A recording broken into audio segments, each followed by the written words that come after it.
بسم اللہ الرحمن الرحیم۔ ہم جانتے سب کچھ ہے مگر ہم ایک ایسے زمانے میں کھڑے ہیں جہاں مسئلہ معلوم نہ ہونا نہیں رہا، بلکہ مسئلہ یہ ہے کہ جو معلوم ہے اس پر سوچا نہیں جاتا۔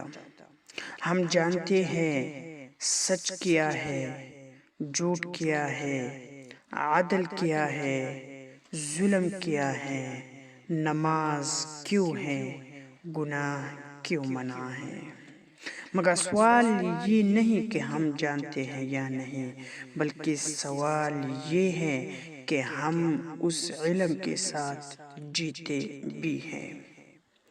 قرآن کریم نے انسان کو سب سے پہلے کسی حکم سے نہیں پکارا، کسی سزا سے نہیں ڈرایا، بلکہ ایک سوال سے جھنجھوڑا: افلا تعقلون، افلا تتفکرون، یعنی کیا تم عقل استعمال نہیں کرتے، کیا تم غور نہیں کرتے؟ یہ سوال اس لیے نہیں تھا کہ انسان بے علم تھا، بلکہ اس لیے تھا کہ انسان بے فکر ہو چکا تھا۔ آج ہم ایک عجیب تضاد میں زندہ ہیں۔ ہم عبادت کرتے ہیں مگر مقصد کے بغیر، ہم گناہ سے بچتے ہیں مگر شعور کے بغیر، ہم نیکی کرتے ہیں مگر اندر تبدیلی کے بغیر۔ یہ وہ مقام ہے جہاں دین عادت بن جاتا ہے، یہ وہ مقام ہے جہاں دین عادت بن جاتا ہے اور عادت روح کو خاموشی سے مار دیتے ہیں۔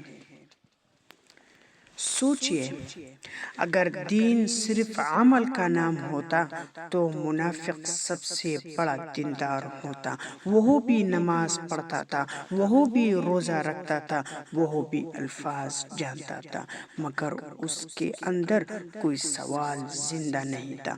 اصل فرق عمل اور شعور کا ہے۔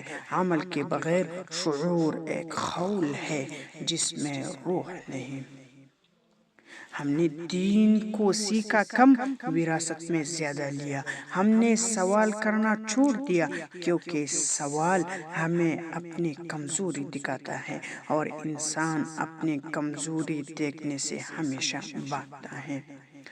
یہی وجہ ہے کہ ہم حق جانتے ہوئے بھی اس کے ساتھ کھڑے نہیں ہوتے، ہم ظلم پہچانتے ہوئے بھی خاموش رہتے ہیں، ہم سچ بولنے کی فضیلت جانتے ہیں مگر قیمت ادا کرنے کو تیار نہیں ہوتے۔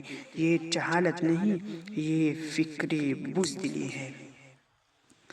قرآن کریم فرماتا ہے: ان فی ذالک لآیات لقوم یتفکرون، نشانیاں سب کے لیے ہے مگر فائدہ صرف ان کے لیے جو سوچتے ہیں۔ ہدایت ہجوم کو نہیں ملتی، ہدایت ذمہ دار شعور کو ملتی ہے۔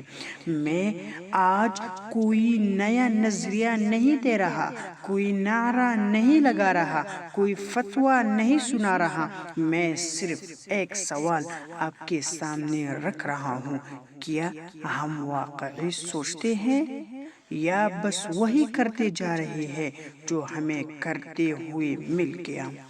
کیونکہ جب انسان سوچنا چھوڑ دیتا ہے تو پھر وہ غلط بھی درست نیت سے کرنے لگتا ہے، اور یہ سب سے خطرناک مرحلہ ہوتا ہے۔